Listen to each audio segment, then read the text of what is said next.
بیچاری کئی روز سے دم توڑ رہی ہے، ڈر ہے خبر بد نہ میرے منہ سے نکل جائے، تقدیر تو مبرم نظر آتی ہے ولیکن پیران کلیسا کی دعا ہے کہ یہ ٹل جائے۔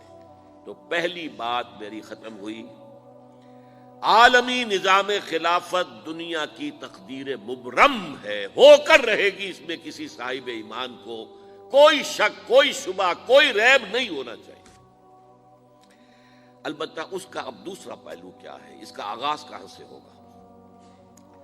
پہلی بات تو یہ، ہمارے بعض لوگوں کے ذہنوں میں، سادہ دل لوگ وہ سمجھتے ہیں کہ پوری دنیا میں ایک ہی دفعہ آ جانی چاہیے، یہ کوئی علاقائی خلافت تو نہیں ہو سکتی، خلافت تو عالمی ہوتی ہے۔ ان سے میں کہتا ہوں، عالمی خلافت کب تھی جناب؟ یہ تو نہ خلافت راشدہ میں عالمی تھی، کیا ہندوستان شامل تھا اس میں؟ کیا چین شامل تھا؟ کیا یورپ شامل تھا؟ اور پھر جو خلافت کے نام سے جو ملوکیت چلی ہے، وہ بھی صرف آپ دور بنو امیہ میں کہہ سکتے ہیں کہ وہ پورا عالم اسلام کم سے کم اس کے تحت تھا۔ بعد میں خلافت عباس، بنو عباس میں، اور فاطمیین کی خلافت میں، اور آل عثمان جو ہیں آٹومان ٹرکس کی خلافت میں ٹکڑے تھے، حصے بکھرے تھے، کوئی مانتا تھا، کوئی نہیں مانتا تھا۔ اور سب سے بڑی بات یہ، اگر ایک دم پوری دنیا پر خلافت قائم ہو سکتی تو حضور کے دست مبارک سے ہوتی، لیکن نہیں ہوئی۔ نتیجہ کیا نکلا؟ ایک ملک میں حضور نے قائم کر دی، جزیرہ نما عرب، یہاں خلافت قائم ہو گئی، حضور خلیفہ ہے۔ اس کے بعد آپ کے خلفائے راشدین نے پھر اس کو وسعت دی، شرقاً غرباً شمالاً، 3 کالمز نکلے ہیں فوجوں کے، صحابہ کرام کے، 3 کالمز، ایک ایسٹ ورڈ، ایک ویسٹ ورڈ، ایک نارتھ ورڈ۔ ایک عراق کو فتح کرتے ہوئے ایران میں پہنچ گیا، خراسان تک چلا گیا۔ ایک شام کو فتح کرتے ہوئے اور پھر سینائی پیننسولا سے ہو کر افریقہ میں داخل ہوا اور اٹلانٹک تک پہنچ گیا۔ تیسرا سیدھا شمال میں گیا، لیکن یہ زیادہ دور نہیں جا سکتا تھا، کوکیشین ماؤنٹینز آ گئے، کوہ قاف۔ اس زمانے میں تو یہ یوں سمجھیے کہ امپیسیبل تھا نا، کوہ قاف، لہذا وہاں آ کر رک گیا بابا۔ اب بھی یہ ہوگا، کسی ایک جگہ سے شروع ہوگا پھر پھیلے گا، اس کے سوا کوئی چارہ کار ہے ہی نہیں۔ اگر ہر جگہ پوری دنیا میں ایک ہی وقت میں ہو سکتا تو حضور کے دست مبارک سے ہوتا صلی اللہ علیہ وسلم۔ اب وہ نقطہ کون سا ہوگا، نقطہ آغاز کون سا ہوگا؟ اس میں پہلی بات تو میں نے کہا، جو شک کرے گا اس کا پھر ایمان مشکوک ہے، ہوگا، لازماً ہوگا، گلوبل ہوگا، پوری دنیا میں ہوگا۔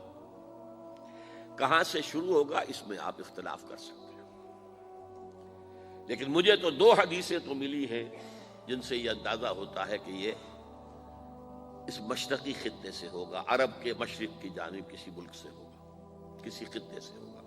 وہ حدیثیں بھی اب آپ پڑھ لیجیے پہلے۔ پھر میں کہہ رہا ہوں، یہ خزانہ ہے جو ہم نے آپ کی خدمت میں پیش کیا ہے، کاش کہ آپ اس کی قدر کر سکیں، یہ حدیثیں آپ کو ازبر ہو جائیں، یاد ہو جائیں، لوح قلب پر نقش ہو جائیں۔ ہندوستان اور خراسان یعنی موجودہ افغانستان کا ذکر ابن ماجہ کی روایت ہے، عن عبداللہ ابن الحارث رضی اللہ تعالی عنہ قال رسول اللہ صلی اللہ علیہ وسلم یخرج ناس من المشرق یؤتئون للمہدی یعنی سلطانہ، یعنی سلطانہ، دونوں طرح سے پڑھ سکتے ہیں۔ حضرت عبداللہ ابن حارث فرماتے ہیں رضی اللہ تعالی عنہ کہ حضور نے ارشاد فرمایا، مشرق کی طرف سے وہ فوجیں نکلیں گی، لوگ آئیں گے جو عرب میں مہدی کی حکومت قائم کریں گے۔ یہ مہدی کون ہوں گے اس کا ذکر میں ذرا بعد میں کروں گا، لیکن نوٹ کر لیجئے کہ مہدی سے پہلے لازماً کسی مشرقی علاقے کے اندر وہ نظام قائم ہو چکے گا، تب وہاں سے فوجیں آئیں گی نا۔ یہ مشرق کون سا ہے؟ عرب کے مشرق میں آپ چلیے، ایران بھی آ جائے گا، افغانستان بھی ہے، پاکستان بھی ہے، اور اگر اسے اور توسیع دیں تو ہندوستان بھی ہے۔ یہ ہے عرب کا مشرق، اس سے فوجیں جائیں گی۔ اس کا کیا مطلب ہے کہ اس میں سے کسی جگہ پر نظام خلافت پہلے قائم ہو جائے گا، تاکہ وہاں سے فوجیں جائیں گی جو جزیرہ نما عرب میں حضرت مہدی کی حکومت کو قائم کریں گی۔ اب دوسری حدیث سنیے، یہ سنن ابن ماجہ کی حدیث تھی جو میں نے آپ کو سنائی، آپ نے پڑھی۔ دوسری عن ابی ہریرہ رضی اللہ تعالی عنہ، یہ ترمذی شریف کی روایت ہے، قال قال رسول اللہ صلی اللہ علیہ وسلم یخرج من خراسان رایات سود لا يردها شیء حتی تنصب بإیلیا، خراسان کے علاقے سے سیاہ جھنڈے لے کر فوجیں آئیں گی، ان کا رخ کوئی موڑ نہیں سکے گا، ان کو پیچھے پھیر نہیں سکیں گے کوئی بھی، یہاں تک کہ وہ یروشلم میں جا کر جھنڈے نصب کر دیں گے۔ ایلیا حضور کے زمانے میں یروشلم کو کہتے تھے۔ یہ یروشلم تھا جب حضرت سلیمان کی حکومت تھی اور یہاں پر معبد سلیمانی، ہیکل سلیمانی قائم ہوا، پھر یہ یروشلم ہی رہا ہے تاریخ میں، یہاں تک کہ سن 70 عیسوی میں جب ٹائٹس رومی جنرل نے اس کو گرایا، ختم کیا، سیکنڈ ٹیمپل گرا دیا، اور یہاں سے یہودیوں کو کہا نکل جاؤ یہاں سے، کوئی یہودی باقی نہیں رہا، تب بالکل تہو بالا برباد کر دیا۔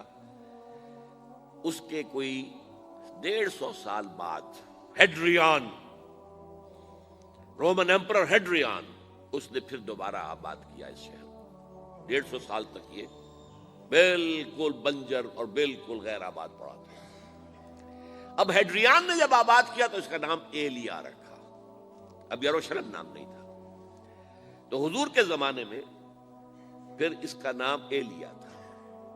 اور اب اس سے کیا معلوم ہو رہا ہے کہ یہ یروشلم مسلمانوں کے قبضے سے اس وقت نکلا ہوا ہوگا، ایک دفعہ پہلے نکلا تھا، سن 1099 عیسوی میں مسلمانوں کے ہاتھ سے نکلا، کروسیڈرز عیسائیوں نے آ کر اس کو قبضے میں کیا، لاکھوں مسلمانوں کو مارا، قتل کیا۔